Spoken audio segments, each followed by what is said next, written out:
Muito bem, nós vamos abrir nossas Bíblias em 3 textos de Jó. Eu vou ter que ler os 3 de uma vez, porque eu vou abordar os 3 de forma mais ligeira, né? De forma que não é um texto, mas são os 3 textos. E aí eu preciso fazer as 3 leituras. Capítulo 9, primeiro, versículos 33 a 35. Zeca não precisa ficar muito entusiasmado, não estarei pregando nem dando estudo em Jó. É uma leitura de Jó. Jó 9, 33 a 35. Depois você vai ler 16, 19 a 21. E, por último, 19, texto clássico, 25 a 27. Então, começando com o capítulo 9 de Jó, ele está aí um pouquinho antes dos Salmos, versículos 33 a 35. Se tão somente houvesse alguém para servir de árbitro entre nós, para impor as mãos sobre nós dois, alguém que afastasse de mim a vara de Deus, para que o seu terror não mais me assustasse, então eu falaria sem medo. Mas não é esse o caso.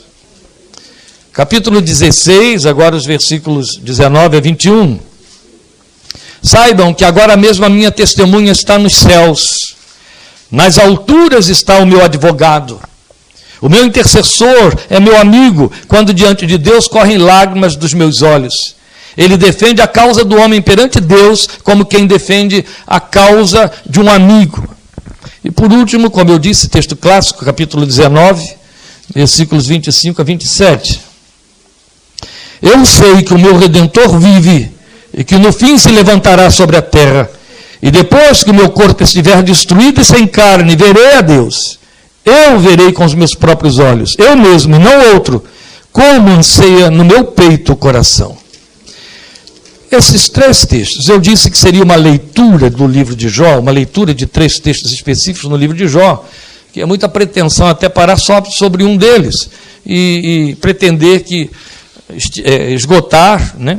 Aliás, em texto nenhum da Bíblia a gente esgota nada, mas esgotar a comunicação das mensagens ali. Por que esses 3 textos clássicos? Porque o que eu queria, aquilo que a gente de vez em quando cita aqui ultimamente, falando de Jó, eu queria só confirmar através desses textos para vocês o que nós já estivemos dizendo há alguns dias atrás, a revelação messiânica no livro de Jó. Você encontra a revelação messiânica de Gênesis até Malaquias, no Velho Testamento. Onde você procurar a missão de Jesus, a obra de Cristo, ela está lá. Mas no livro de Jó, a revelação messiânica, ela tem um sentido, por isso que o livro é considerado um dos livros poéticos, ela tem um sentido poético de uma profundidade revelacional incomparável, é imbatível. Por mais que você tenha ênfases diretas, como Isaías 53, que cantamos hoje aqui, como Deuteronômio 18 e outros textos que falam abertamente sobre a vinda, a esperança de um profeta, o remidor, o servo do Senhor, de forma tão clara e tão direta, e isso profeticamente, messianicamente, em Jó, isso se dilata por uma significação sui generis, por conta, primeiro, da antiguidade do livro, e depois pela visão que ele revela de Deus como ser humano. Você cantou em quase todos os cânticos, especialmente aquele que eu citei aí, que fizemos uma oração logo em cima dele, que cantamos domingo passado, cantamos hoje de novo. O amor de Deus, você falou desse amor que me buscou, que desceu montanha, que foi a vales, e me achou, e a gente canta o amor de Deus, e a gente se sabe salvo pela graça, e pensa até, era uma das nossas discussões lá, teológicas da madrugada, mas a gente pensa até que houve realmente uma mudança em Deus, que Deus, aquele Deus que aparece no Velho Testamento, ele mudou a forma de ser, a forma de tratar com o ser humano, o coração dele mudou, a maneira dele pensar o pecado, a maneira dele pensar o pecador, o mundo, a queda, a gente acha que mudou, porque a gente ganhou a liberdade, pela graça, de se aproximar de Deus, e de se sentir amado, e de se saber amado. É a proclamação do Novo Testamento. E por conta de você precisar disso, se refugiar nisso e crer nisso, você perde noção do que você era para Deus e como Deus enxerga o que você era. Perde noção de como Ele continua enxergando os que são como você era. E por aí vai.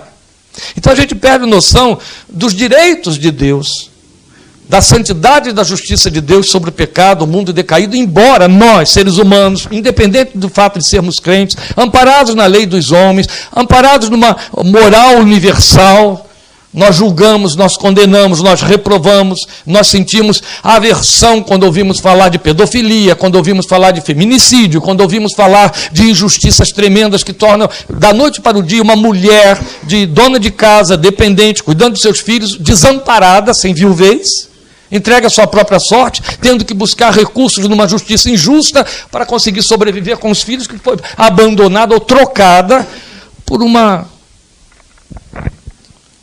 besta humana que abandonou porque simplesmente se engraçou e por aí vai. E aí o senso de justiça, e volto a dizer, independente de sermos crentes, nos leva a condenar, a julgar, a dizer, é réu de morte, é passível de execração, não é assim?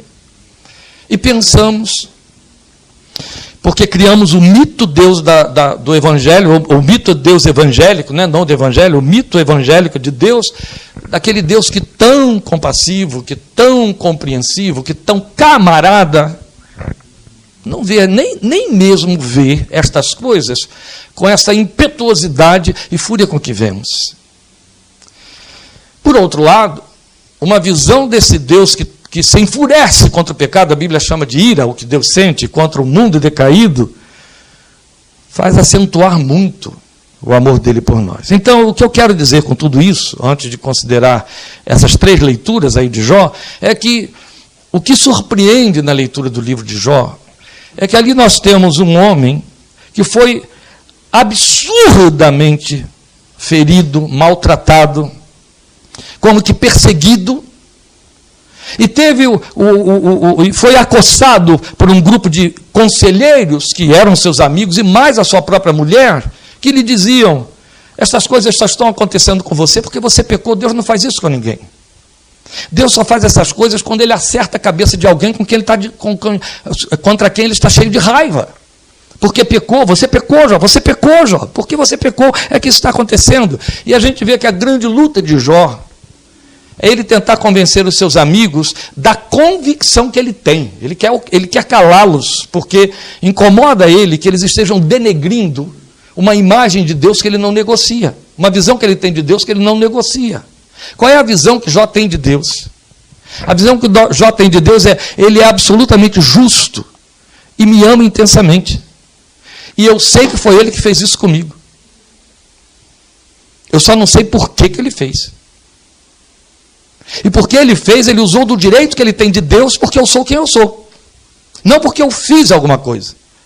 Eu não sei por que ele me escolheu para pato. Eu não sei por que ele me escolheu com a bola da vez, para descontar em mim toda a sua fúria sobre o pecado dos homens. Hoje, você, filho da graça, sabe.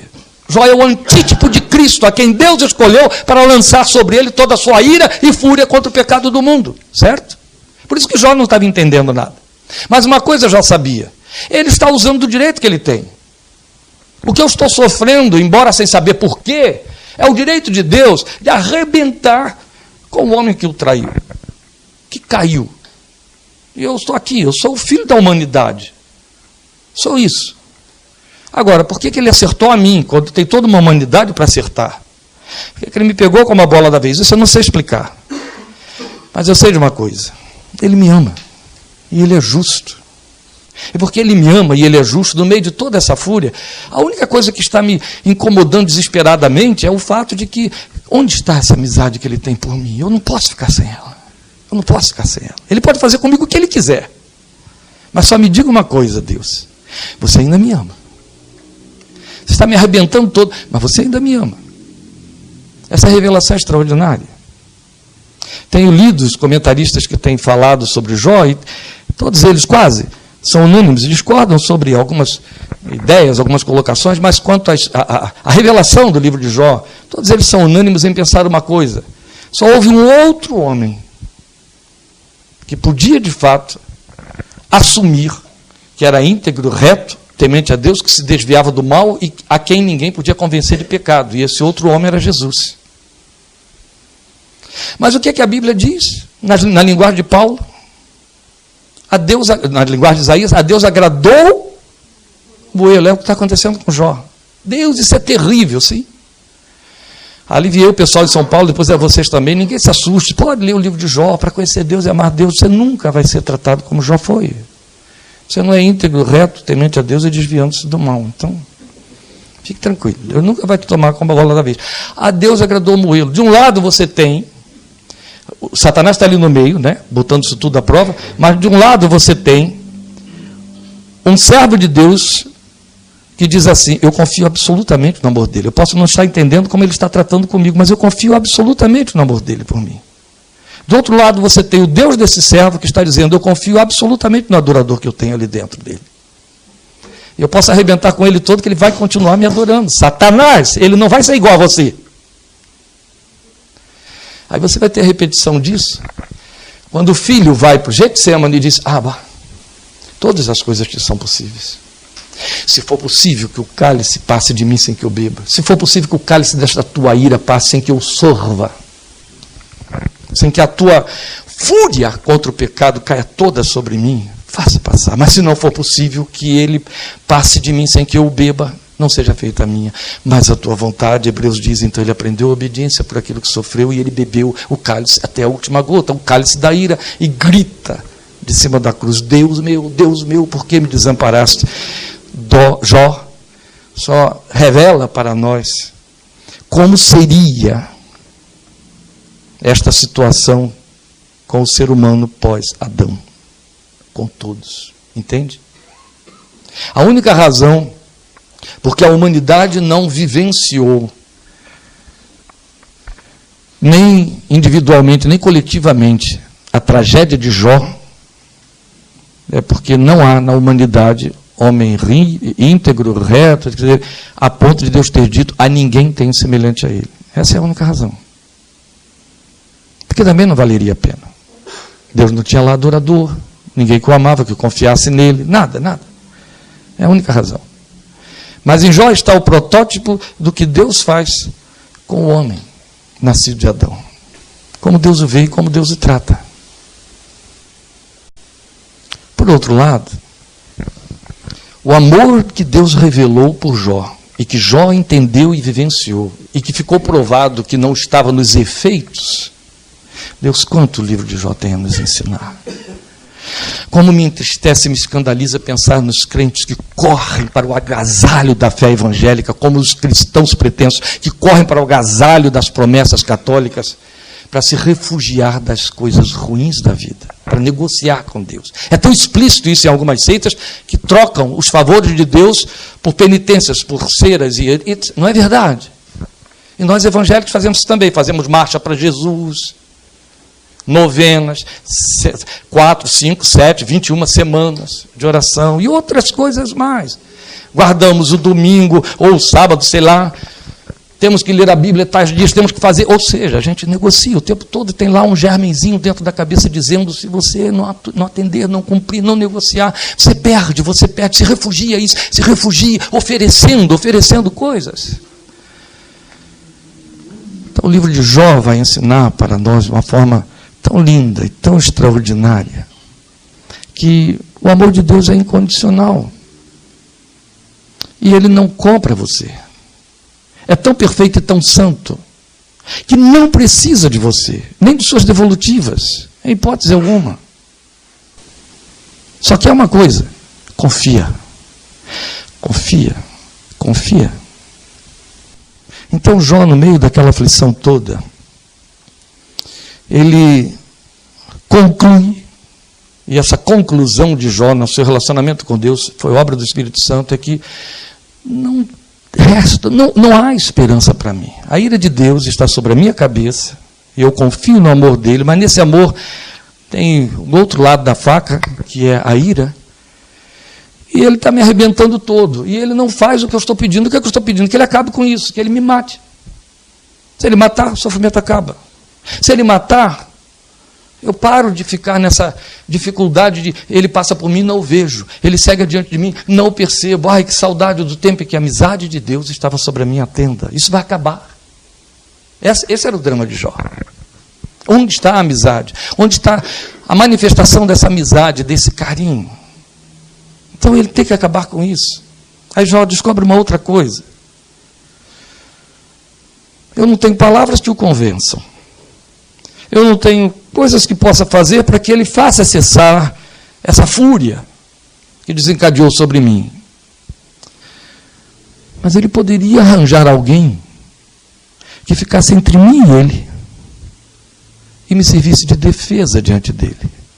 E que tipo de defesa? Não é para me justificar, é só para suplicar. Eu só quero alguém que entre mim e ele ponha a mão sobre ambos e diga: acalmem os ânimos, parem o litígio. Alguém que venha e seja tão maior do que eu, que convença a Deus.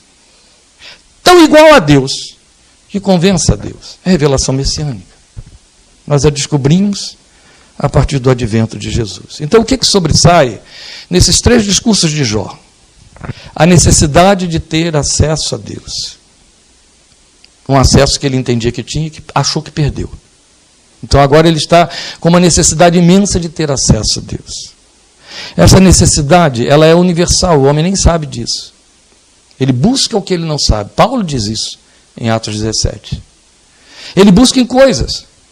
Quando o homem chafurda-se em drogas, em bebida, em farra, em sexo, em diversão, ele está buscando a satisfação da sua alma, de estar bem consigo e com a vida, que traduz o anseio que ele tem por Deus e de que ele não sabe.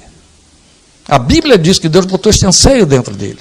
Ele está perdido, tateando, procurando encontrar a Deus, ainda que não vá buscá-lo. Então ele procura nos parques de diversões, ele procura em afetos, ele procura em tanta coisa que não vai levá-lo a lugar nenhum, mas ele está em busca de um acesso imenso, para que ele possa, de alguma forma, ter uma entrada. Jó dizia isso. Se eu pudesse achá-lo, se eu pudesse saber onde ele está, eu ia apresentar minhas palavras, eu ia razoar. Embora eu saiba que ele não vai me dar ouvidos. Por que ele estava entendendo isso? Eu já tenho suplicado tanto, me mata, ele não responde.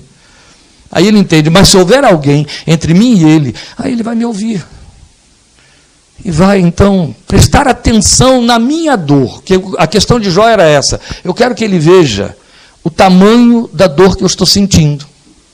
E é preciso que alguém que saiba fazer esse trânsito exista. Conhece a minha dor e o coração dele, e traduza para ele o tamanho da dor que eu tenho, para dizer a ele: tira a mão de cima dele. Era isso, a linguagem já era essa, que ele afaste de mim a sua mão, a mão de ira, que está pesando e está machucando. E logo depois você vai ver a necessidade dele ser ouvido por Deus.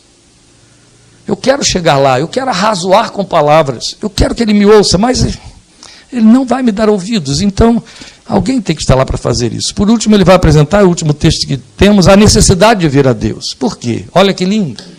Eu não quero estar negociando para ficar bem na fita. Eu quero ele de volta.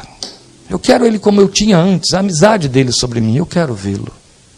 O que eu quero é vê-lo. Então eu quero ter acesso para argumentar com ele, as coisas se resolverem entre nós dois, e eu poder vê-lo outra vez e conviver com ele. Eu estava sentado ali, antes do último cântico, pensando na maneira como eu poderia resumir aqui, só tem meia hora para passar essa leitura para vocês, e considerando, meu Deus, o que é isso aqui, senão a igreja, que não se apercebeu até hoje deste lugar que ela ocupa e que o Jó representa. Pensem em Jó, na revelação que Jesus passou e que Paulo escreveu para nós em Efésios, a igreja, a noiva, eu e você. A noiva sendo maltratada, a noiva sendo deixada sozinha, assolada pelo diabo, pelas vicissitudes da vida. E pense nessa noiva, que exatamente porque a alegoria usada na Bíblia é noiva, representa para nós a mulher que o marido, sem explicar nada, some, desaparece. E aí ela começa a sofrer penúrias e não consegue comunicação. Então, primeiro ela pensa: ele foi sequestrado, ele morreu, ele está inacessível e não há como comunicar. Depois as angústias vão chegando perto, os dias vão passando e ela vai dizendo: nenhuma tentativa, nenhuma mensagem, nada foi dado, então ele esqueceu de mim, ele me desprezou mesmo, ele me abandonou, me entregou à minha própria sorte.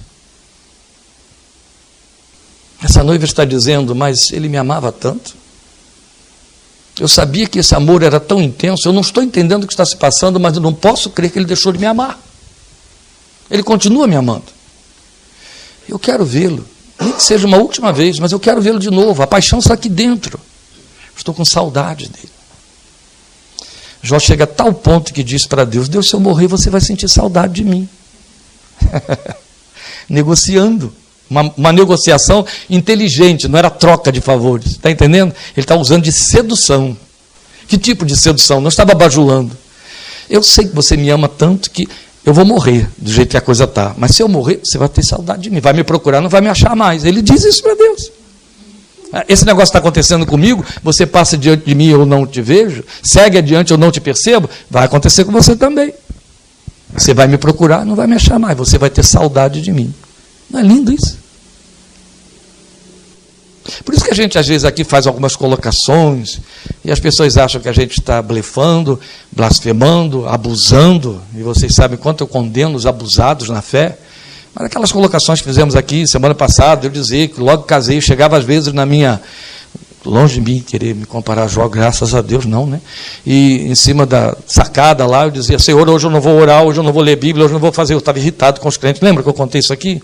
Eu não estava negociando com Deus, estava fazendo um jogo, né? Do tipo: você não vai me achar hoje, porque eu não estou achando você para me dar resposta, então também você não vai me achar. Você está se negando a mim, eu vou me negar a você. Na verdade, você vê esse tipo de jogo entre Deus e Jó, e Deus permitiu isso com alguns homens dele, de tal maneira que Deus chega para Jó no fim e diz o quê? Fala comigo como homem, eu te ouvirei e eu te responderei. Mas o que ele quer é ver Deus. O que a noiva quer é ver de volta aquele noivo uma última vez. Porque está sobrecarregada de saudade, quer vê-lo nos olhos, quer olhar nos seus olhos, quer ver a expressão do afeto que está ali, o que desapareceu. Então lhe ocorre que ele pode desejar e crer nesse intermediário, que faça essa ponte, e que o defenda diante do Deus justo que o fere, mas a quem, ainda que o ferindo, ele ama e deseja. Então nós temos os arquétipos universais que se destacam aqui. Desejo de plenitude pessoal, que eu já citei, quando eu digo que ele tem necessidade de ter acesso a Deus. Desejo ou necessidade de justificação. Eu quero me sentir justificado, eu quero que Deus, de alguma forma, deponha as armas dele contra mim, ou então explique por que ele está fazendo isso. Então, o desejo de justificação, ou necessidade, e necessidade de eternidade. Quando ele quer vê-lo, o que ele quer? Eu quero estar com ele. Ele é eterno. Então, esses desejos provocam a busca pelo pontífice. Em Jó não há resposta contra esse pontífice. O pontífice não apareceu. Mas você tem, Deus te deu. Ele era Jesus. Todo o apelo, o anseio de Jó te representando como igreja ou como povo de Israel, se ele precedeu o povo de Israel, foi cumprido em Jesus. Toda a súplica de Jó, Deus atendeu para mim e para você, levantando Cristo Jesus, encarnando, levando seu filho a se encarnar, assumindo o espaço da ira, como cantamos na letra tão bem colocada do cântico, e aí, satisfazendo o desejo do coração de Deus, e se tornando esta ponte para atender, satisfazer o nosso acesso. Então, a revelação messiânica em Jó vai revelar nesse capítulo 1 que vimos aí, Jesus como mediador ou como ponte de acesso. Se tão somente houvesse alguém para servir de árbitro entre nós, para impor as mãos sobre nós dois, alguém que afastasse de mim a vara de Deus, para que o seu terror não mais me assustasse, então eu falaria sem medo. Mas não é esse o caso. Olha que colocação linda. Se tão somente houvesse um árbitro, alguém que viesse mediar, alguém que pusesse as mãos sobre ambos, da altura dele, e capaz de sentir o que se passa comigo e traduzir para ele, temos essa resposta de Jesus. Ele não é outro. Não há nenhum outro mediador entre Deus e os homens, a não ser Jesus Cristo, o homem. Foi o que Paulo escreveu para Timóteo, não é isso? Então nós temos nele essa ponte de acesso, aquele que transfere para Deus a nossa necessidade, assume o nosso pecado e satisfaz a santidade de Deus e a justiça de Deus para nos proteger. Não é só, como ponte de acesso, é o que põe a mão sobre nós ambos. Que linguagem é esta? Vamos lembrar Romanos 5:1. Ainda esses dias estivemos escrevendo sobre a paz. Vamos lembrar de Romanos 5:1. Justificados, pois, pela fé, temos paz com Deus por meio de nosso Senhor Jesus Cristo. Porque dele, por meio dele, para ele, são todas as coisas. Ele é o mediador. Ele é a via de acesso. Ele é o ponto de encontro. Gosto demais de ler 2 Coríntios 5, quando Paulo diz que Deus estava em Cristo, reconciliando o homem consigo. Deus nos evangelizou a paz através de Jesus. Vindo, ele evangelizou a paz, como vimos semana passada. O que ele faz? Ele é o ponto de encontro entre você e Deus. De um lado, ele faz com que você tenha acesso a Deus sem tremor, sem tremer e sem medo. Não é assim? Sem desmaios. Ele é a pedra fendida onde o Senhor, alegoricamente, escondeu Moisés para que Moisés pudesse contemplá-lo. Ele foi escondido na fenda da rocha. Jesus é esta rocha fendida. E é na fenda, é nessa ferida que ele recebeu da ira de Deus que você se esconde. É lá que Deus te acha, coberto pelo sangue. Então ele te dá acesso.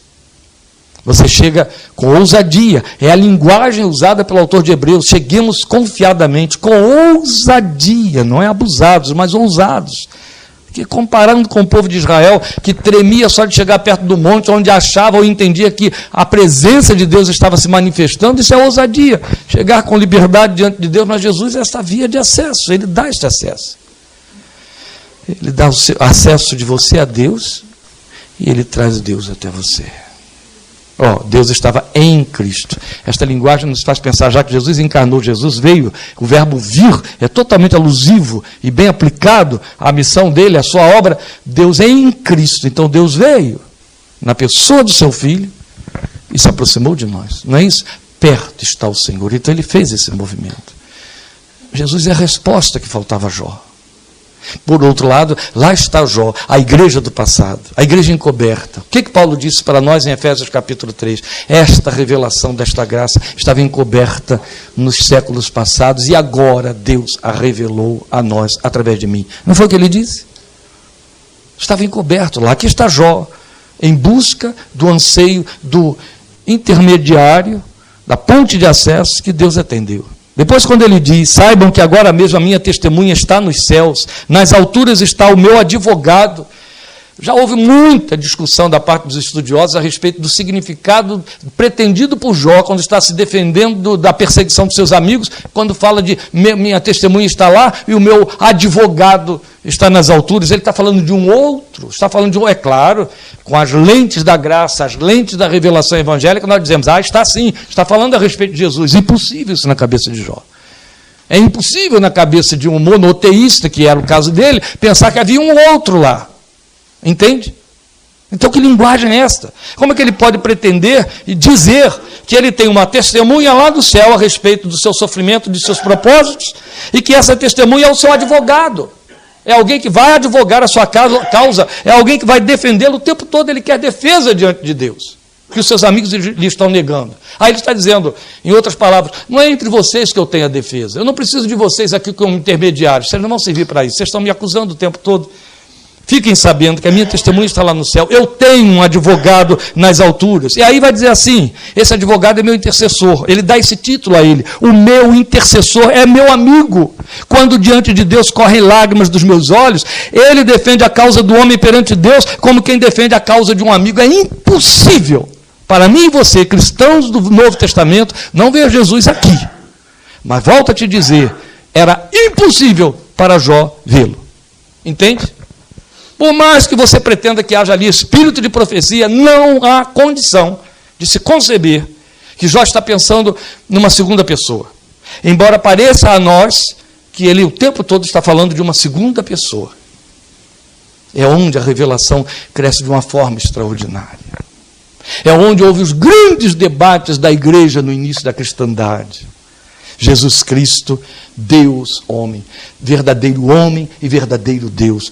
Tão Deus quanto homem como homem. Verdadeiro Deus e verdadeiro homem. Maior do que o Pai? Não. Menor do que o Pai? Não. Igual ao Pai. Complicado, não é? Mas é a revelação. Como Deus daria ouvidos a alguém menor do que ele para falar de sua própria justiça? Esse é Jesus, é o que conhecemos no Novo Testamento. Não estava lá na cabeça de Jó. O que estava se passando com Jó? Porque entre mim e Deus não tem nenhuma outra alternativa. Eu elejo meu próprio advogado. Resumindo, eu confio na justiça que está no coração dele, embora não entenda o que ele está fazendo comigo nessa justiça. Mas ele é tão reto, ele é tão justo, que eu confio nessa justiça. Antes ele dizia assim, o meu desejo é que haja alguém que ponha a mão entre ambos. Agora ele avançou. A conclusão que ele chegou é, não vai haver esse alguém que põe a mão entre ambos, porque o lado de cá pode ficar bem representado, mas como é que fica o lado de lá? Ele não tem essa revelação. Aí o que ele entende? Ele próprio.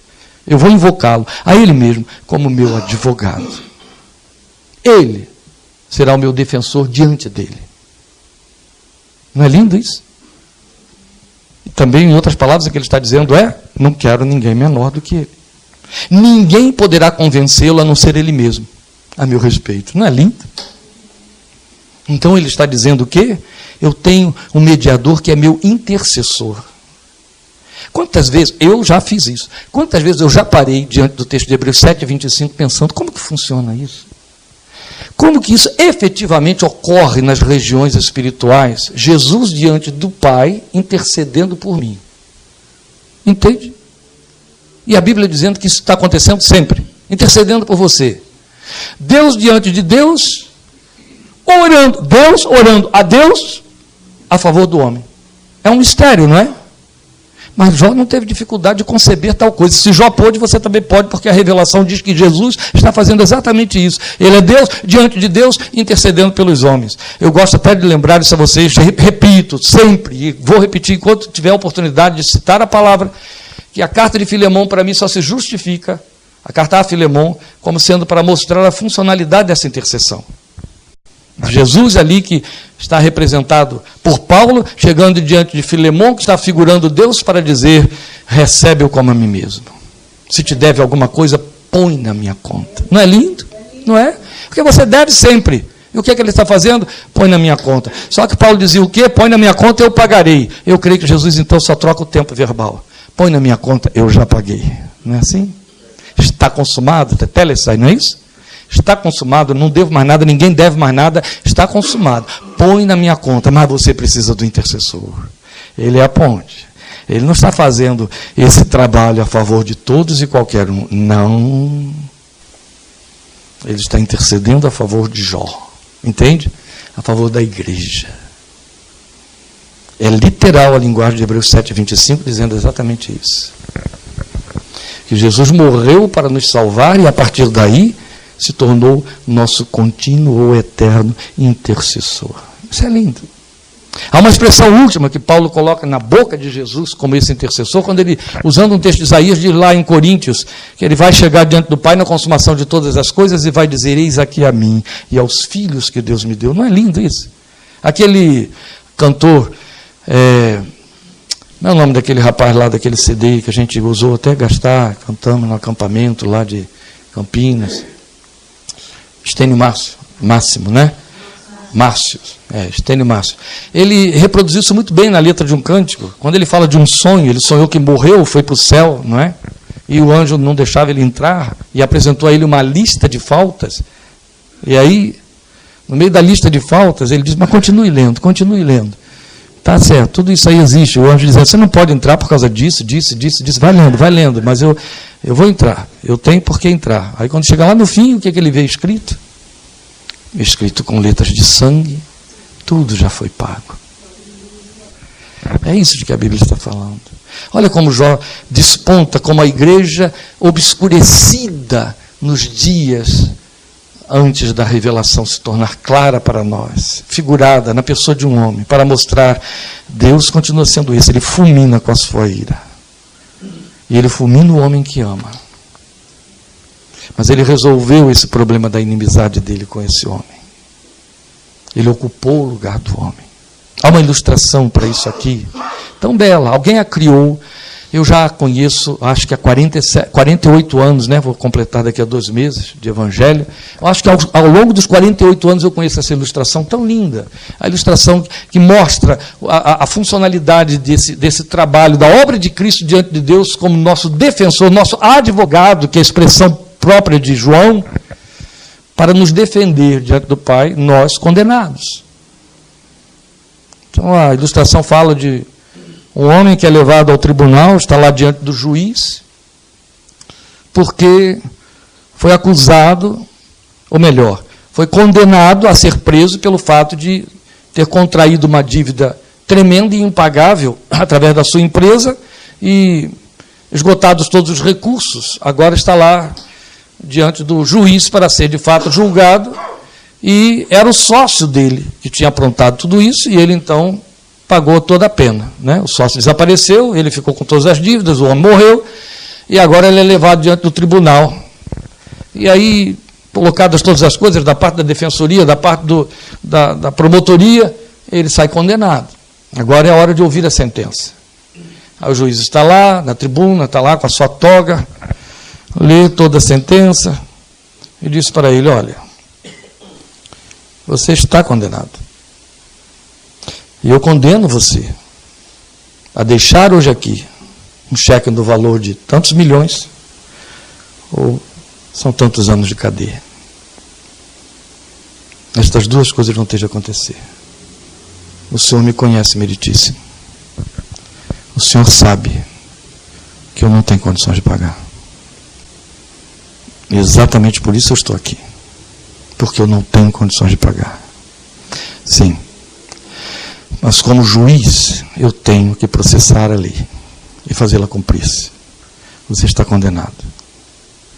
Mas eu entendo o que você está dizendo.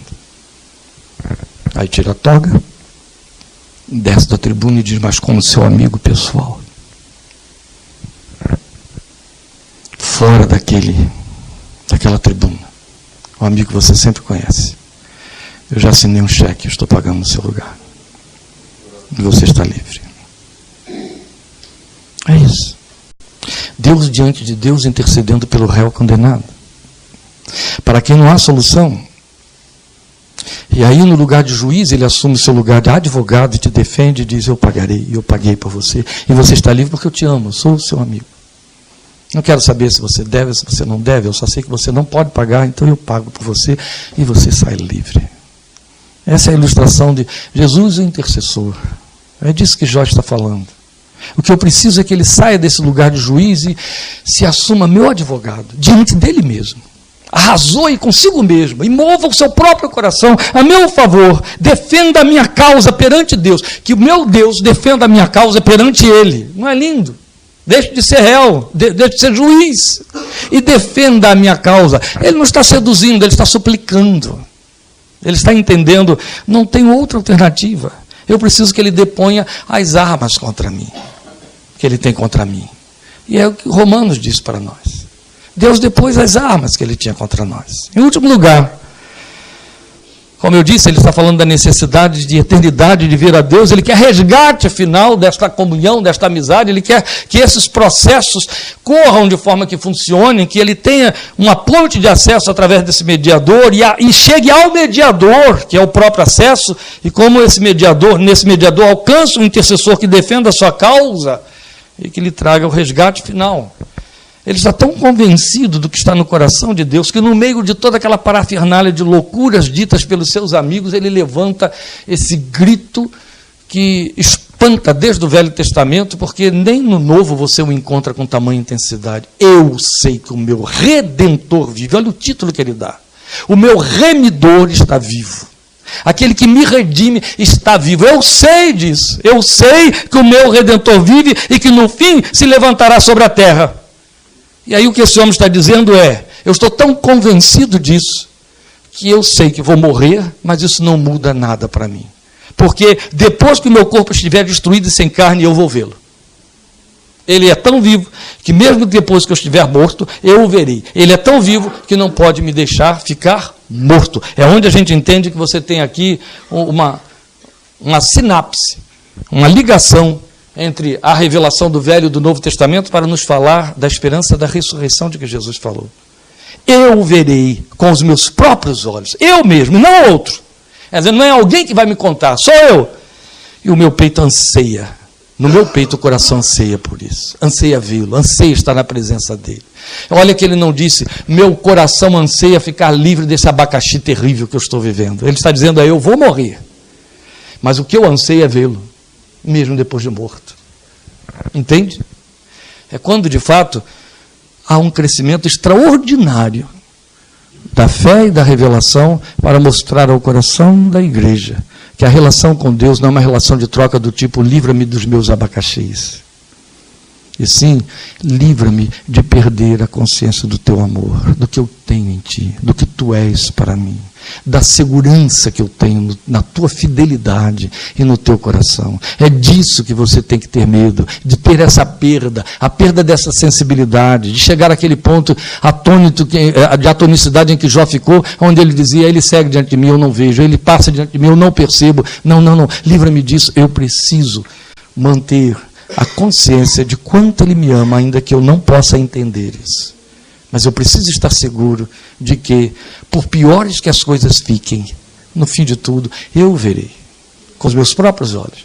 Não são outros que vão vir me aconselhar e dizer, não, Deus esteve com você o tempo todo. Não, eu mesmo o verei, e não outro.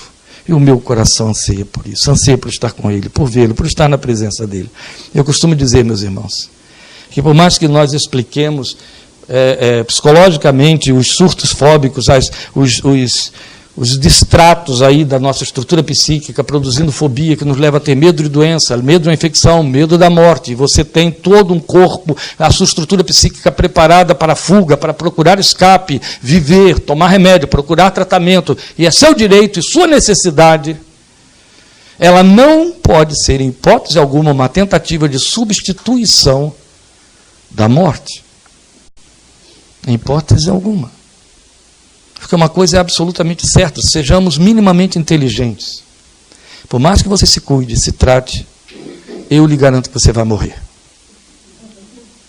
Entende? Se tem uma coisa de que eu tenho absoluta certeza, é de que cada um de vocês aqui vai morrer, eu inclusive. É uma questão de tempo. Então é evidente.